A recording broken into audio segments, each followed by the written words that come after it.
Madame, Monsieur, bonsoir. Bienvenue à la une de ce journal. Journée de la diplomatie algérienne ce 8 octobre. Une diplomatie prônant la paix et la négociation pour la résolution des conflits dans le monde. Évocation dans ce journal. Industrie militaire, livraison de 508 véhicules multifonctions de marque Mercedes-Benz au profit du MDN et des entreprises économiques publiques et privées. Pour une agriculture intelligente face aux défis d'une sécurité alimentaire et sanitaire durable, le thème du 18e CIPSA, le Salon international de l'élevage et de l'agroéquipement inauguré ce lundi. Au Pin maritime, s'est ouvert aussi le salon de la récupération et de la valorisation des déchets, un salon centré sur l'entrepreneuriat vert et les grandes opportunités qu'offre ce créneau.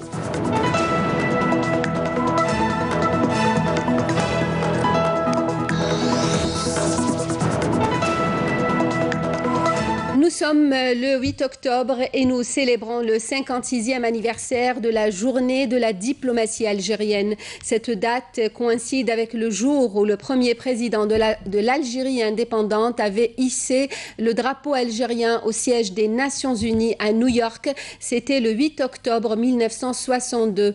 L'Algérie a toujours occupé une place de choix sur la scène internationale.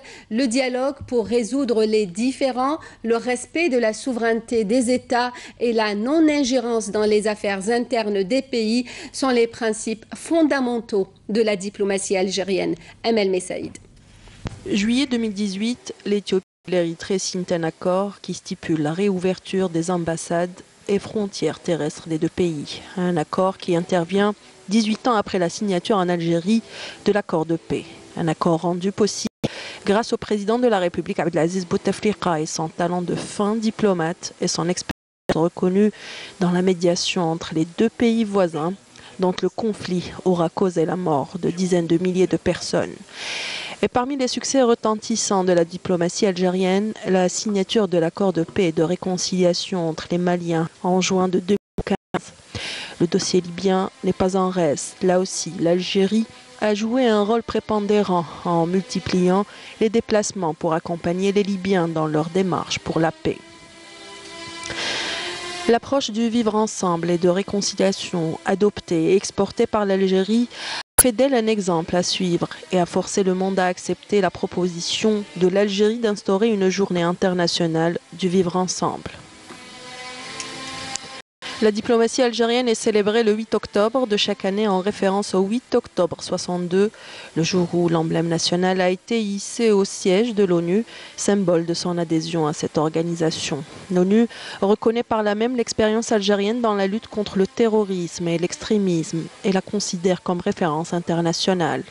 On reconnaît aussi à l'Algérie son rôle de défenseur des peuples opprimés, à la recherche de plus d'équité dans le développement économique et social, notamment dans le continent noir. La diplomatie algérienne a été pendant le règne des deux pôles celle qui réclamait un nouveau modèle économique et ce en plus de son implication dans certaines questions justes en soutenant les pays colonisés pour l'obtention de leur indépendance.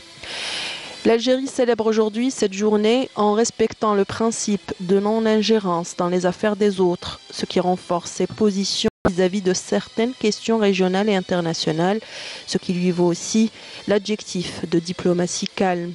Grâce à cette caractéristique, la diplomatie algérienne a su réagir devant les crises qui ont frappé les pays voisins et limitrophes, voire même dans certains pays arabes, une interaction pleine de sagesse qui lui a permis de se positionner comme étant le pays incontournable dans le règlement des conflits. La journée de la diplomatie algérienne célébrée aujourd'hui au Centre international des conférences CIC en présence du ministre des Affaires étrangères Abdelkader Msahel, des membres du gouvernement et des représentants du corps diplomatique accrédité à Alger. Abdelkader Msahel a prononcé à cette occasion une allocution. En ce jour de 1962, notre pays a officiellement rejoint le concert des nations libres après 132 années d'occupation coloniale et une terrible guerre de libération nationale, a-t-il dit. La voix de l'Algérie, ainsi rétablie dans la plénitude de ses droits, s'est affirmée durant ces 56 années d'indépendance comme une voix crédible, respectée, écoutée et recherchée. Une page spéciale sur la diplomatie algérienne est à suivre juste après ce journal sur Canal Algérie, sur la chaîne terrestre et sur A3. Ce sera après le journal de 20h. Le président du Conseil de la Nation, Abdelkader Ben Salah, a reçu aujourd'hui une délégation de haut niveau de l'association parlementaire Canada-Afrique, conduite par la sénatrice Reynel André Ichouk. Lors de cette rencontre qui s'est déroulée en présence de l'ambassadrice du Canada en Algérie, il a été question du développement des relations bilatérales dans tous les domaines, notamment parlementaires. Il a été procédé également à un échange de vues sur des questions d'intérêt commun, notamment dans le domaine de la lutte contre le terrorisme. Le ministre des Affaires étrangères, Abdelkader Ben Salah, a reçu également aujourd'hui une délégation de la mission bilatérale Canada-Afrique, conduite par Rob Oliphant et Reynel André Ichouk. Le développement des relations et la promotion du dialogue entre l'Algérie et le Canada était au cœur de ces discussions. Je vous invite à écouter ces déclarations à l'issue de cette rencontre. Le Canada entretient des relations très importantes avec l'Algérie. L'Algérie et le Canada ont de bonnes perspectives pour aller de l'avant dans le renforcement de la coopération bilatérale à travers le développement et la diversification des partenariats. Le rôle de l'Algérie dans la sécurité et la stabilité régionale et son leadership en matière de démocratie est très important. L'Algérie et le Canada partagent aussi les mêmes vues sur les questions relatives à l'indépendance et à l'autodétermination. Il est très important pour nous de renforcer nos relations avec l'Algérie à travers un dialogue et une concertation continue sur les différentes questions d'intérêt commun et l'intensification des échanges au niveau gouvernemental et parlementaire notamment. Nous avons eu des entretiens très fructueux, comme vous l'avez mentionné. L'Algérie représente le premier partenaire du Canada en Afrique. Nous avons également échangé nos points de vue sur l'avenir de l'Afrique et du monde.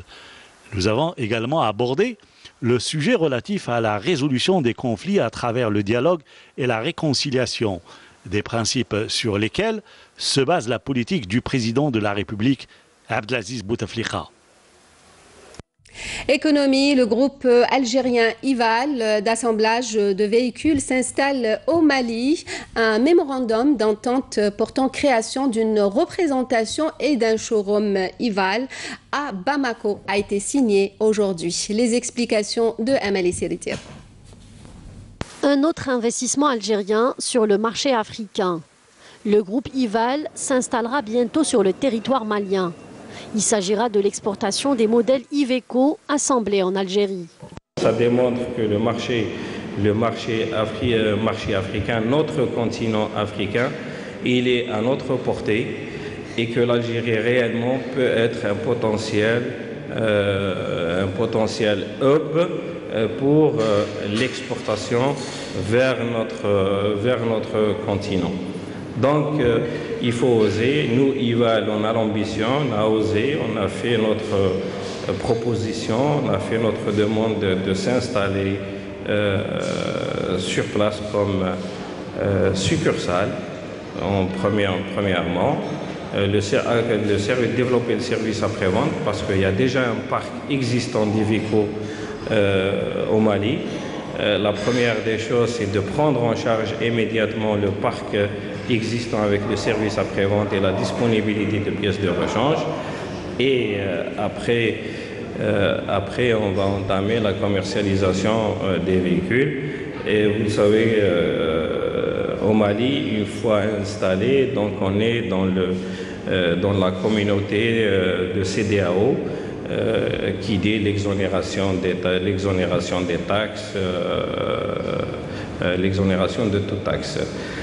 Donc je pense avec l'introduction et le produit que nous, on est en train d'assembler ici, avec le taux d'intégration qu'on est en train de mettre en place, aujourd'hui on est à peu près à 15% de taux d'intégration. Donc on va être beaucoup plus compétitif par rapport aux Européens ou aux autres marchés. Vous le savez, je ne vous apprends rien, le Mali et l'Algérie, c'est une histoire, une vraie histoire. C'est aussi une amitié entre les peuples et entre nos dirigeants. Je le dis, le président Bouteflika et son petit frère, jeune frère, le président Ibrahim Boubacar Keïta, nous ont instruits de travailler pour porter la relation économique entre les deux pays au même niveau d'excellence que les relations politiques connaissent. C'est en cela que nous travaillons et aujourd'hui, la signature dans quelques minutes de ce mémorandum est une illustration concrète de cette instruction-là. Le directeur général de l'Agence malienne pour la promotion des investissements, Moussa Ismaïlia Touré, a également rappelé la volonté de son pays de développer des partenariats stratégiques avec l'Algérie dans d'autres domaines. Un total de 508 véhicules multifonctions de marque Mercedes-Benz produits en Algérie, livrés ce lundi au profit du ministère de la Défense nationale ainsi que des entreprises économiques locales, publiques et privées. 320 bus, camions et véhicules utilitaires de type Sprinter produits dans les usines de la Société algérienne pour la production de poids lourds Mercedes-Benz de Louiba et de la Société algérienne de fabrication des véhicules SAFAV SPA ont été livrés aujourd'hui au profit de la direction centrale du matériel relevant du ministère de la Défense nationale. En marge de la cérémonie, plusieurs nouveaux modèles Mercedes-Benz fabriqués en Algérie ont été présentés. Ils seront commercialisés à partir de la fin 2018. Ces véhicules seront disponibles sur le marché national. Nous avions des camions de gros tonnage. Nous sommes passés au moyen tonnage. Ces nouveaux modèles sont, pour rappel, toujours en cours d'amélioration. La cérémonie de livraison a été également marquée par la remise de la certification de conformité aux normes de l'IATF 16949 par l'organisme de certification allemand DQS. Cette certification est la première du genre en Algérie. C'est un grand succès pour l'industrie algérienne, notamment parce qu'elle a été créée en 2016 pour succéder aux normes ISO 9001. La remise de cette certification relative au management de la qualité dans le domaine de l'industrie automobile vient suite à un audit d'évaluation réalisé en août dernier par les experts de DQS. À Djelfa, la direction de la santé a acquis récemment une vingtaine d'ambulances Mercedes-Benz totalement équipées, des ambulances venues répondre aux besoins des malades de cette wilaya. Youssef Tafer, Naïma Chekchek. Système GPS, équipement médical très moderne, des équipes médicales qualifiées et une formation spécifique pour les conducteurs. Des ambulances réceptionnées par la direction de la santé à Djelfa pour une prise en charge rapide des malades et des femmes enceintes.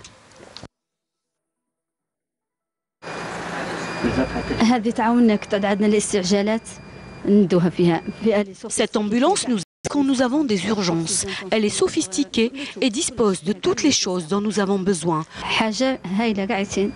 C'est une... il y a du tout. 34 conducteurs d'ambulance ont été formés au niveau de la wilaya de Djelfa, spécialement pour ce type d'ambulance et l'équipement qu'elle contient. Une formation qui a notamment le comportement avec le malade.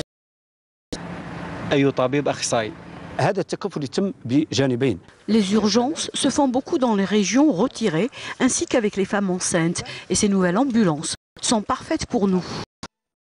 Des ambulances dont s'est renforcé le secteur de la santé à Djelfa et grandement la pression sur les hôpitaux de la wilaya. Le Salon international de l'élevage et de l'agroéquipement inauguré aujourd'hui une 18e édition avec pour thème pour une agriculture intelligente face aux défis d'une sécurité alimentaire et sanitaire durable. Le thème choisi vient en droite ligne des recommandations issues des Assises nationales de l'agriculture qui ont lieu en avril dernier. Priorité nationale du gouvernement et de l'organisation interprofessionnelle des filières agricoles. Le reportage de Abdelmajid Benkassi. L'agriculture algérienne a certes évolué ces dernières années avec des chiffres prometteurs. 13% du PIB, 13% de croissance moyenne annuelle pour plus de 41 millions d'hectares de terres agricoles, pour plus de 1 million d'exploitations La stratégie de l'Algérie dans le secteur agricole a porté ses fruits, mais on ne devrait pas en rester là. Une politique qui a été initiée depuis 2000 par son Excellence Monsieur le Président de la République, dans le cadre de la stratégie qu'il a mise en place au titre du plan national ou du programme national de développement agricole, et tous les plans et tous les programmes qui ont été initiés en application de ce programme national de développement agricole. L'agriculture aujourd'hui n'est plus celle qu'on a connue en 2000. Parce qu'en 2000, on importait pratiquement tous les produits agricoles, fruits et légumes. Aujourd'hui, nous arrivons à satisfaire un peu plus de 70% de la demande nationale en production agricole, et nous sommes dans une logique d'exportation. On est dans la dynamique de transformation de la production agricole. La coopération et le partenariat agricole a également contribué à l'essor de plusieurs filières agricoles. Un exemple, la Hollande, l'invité d'honneur du Salon de l'élevage et de l'agroéquipement. Avec les entreprises et les centres d'expertise, le gouvernement néerlandais souhaite approfondir davantage cette approche innovante. Bien que le secteur agricole de nos deux pays évolue dans des contextes différents, je vois des opportunités prometteuses pour élargir notre coopération. L'agriculture algérienne d'aujourd'hui reste encore tributaire des importations de semences et de plants. C'est encore une réalité. Mais d'un autre côté, des agriculteurs locaux se distinguent. Ils ont réussi à développer de véritables pépinières et de la semence locale. Nous sommes une société Ascot internationale qui est spécialisée dans l'importation des plants de vigne et des plants arboricoles. On les apporte généralement de France et d'Italie. Voilà, on est installé à Argaïa. Ça fait maintenant une dizaine d'années. 110 ans d'expérience. Donc on peut dire que dans ce secteur-là, on a un certain savoir-faire. Et nous choisissons des semences de qualité afin de les distribuer. Et ces semences de qualité nous font des produits de qualité.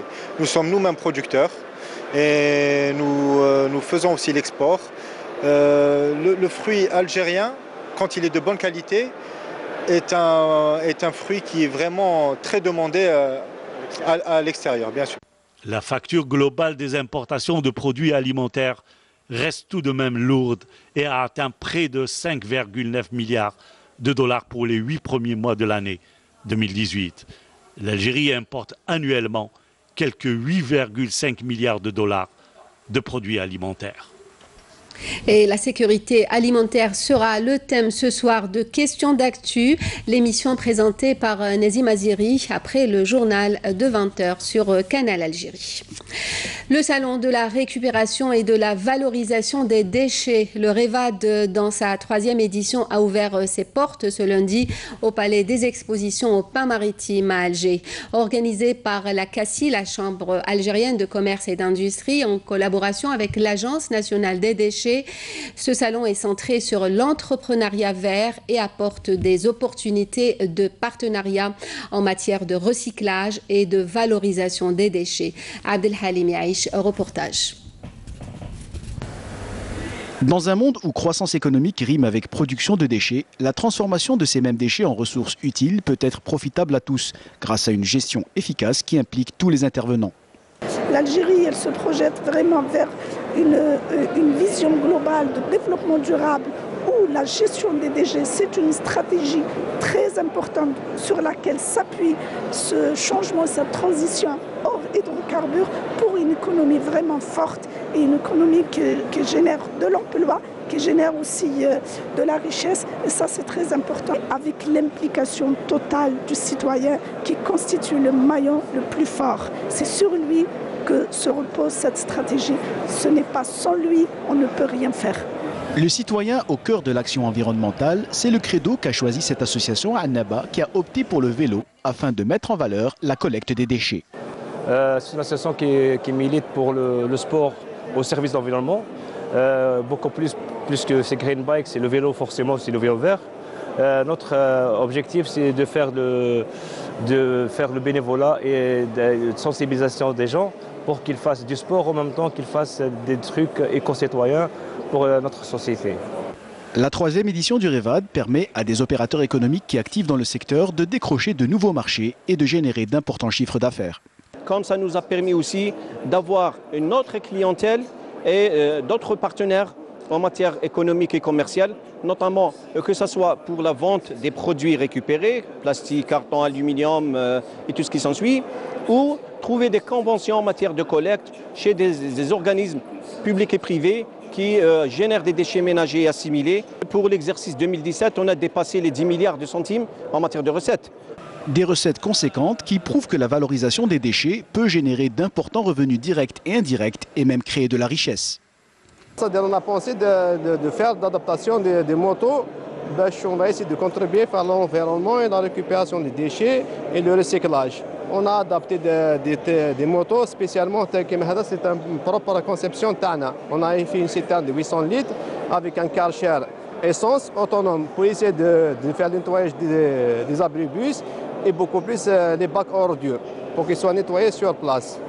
La 3e édition du Salon international de la valorisation des déchets apporte de nouvelles opportunités de partenariat et de collaboration, notamment entre partenaires algériens et étrangers, et ce dans l'objectif de développer davantage l'économie verte en valorisant l'exploitation des déchets. Lutte anti-terroriste, 2 terroristes se sont rendus aujourd'hui aux autorités militaires à Ingezem et Bolj Beji Mokhtar dans la 6e région militaire, annonce le MDN ce soir. Il s'agit du dénommé Hamidouche Abdelkader Di Shrif qui avait rallié les groupes terroristes en 2013 et de Eklil Ali dit Abou Abdallah qui avait rallié lui les groupes terroristes en 2016. Ces 2 terroristes étaient en possession de 2 pistolets mitrailleurs de type Kalachnikov, de 6 chargeurs et d'une quantité de munitions. Par ailleurs, un détachement de l'ANP a découvert lors d'une opération de fouille et de recherche menée à Tamanrasset un pistolet mitrailleur de type Kalachnikov et un chargeur garni de munitions. Par ailleurs, 5 narcotrafiquants appréhendés et plus de 100 kg de kif traité saisis à Béjaïa, Tlemcen, annonce également le ministère de la Défense nationale dans un communiqué. À Béjaïa, des détachements combinés de l'armée nationale populaire ont appréhendé un narcotrafiquant en possession de plus de 38 kg de kif traité, tandis que des éléments de la gendarmerie et des gardes-frontières ont arrêté à Tlemcen 4 narcotrafiquants et saisi plus de 91 kg de la même substance.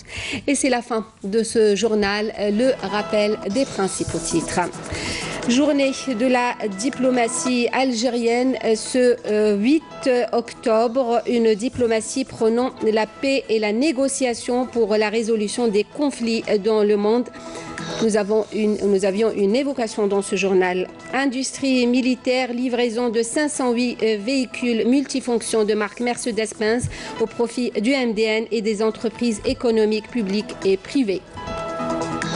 Pour une agriculture intelligente face aux défis d'une sécurité alimentaire et sanitaire durable, le thème du 18e CIPSA, le Salon international de l'élevage et de l'agroéquipement inauguré ce lundi. Au Pin maritime, s'est ouvert aussi le salon de la récupération et de la valorisation des déchets, un salon centré sur l'entrepreneuriat vert et les grandes opportunités qu'offre ce créneau. Merci à vous de nous avoir suivis. Vous pouvez retrouver nos programmes sur notre site internet, la page Facebook et la chaîne YouTube de Canal Algérie. Pour le journal à 20h, l'édition en arabe demain à midi. Feriel Assari, très bonne soirée. Merci.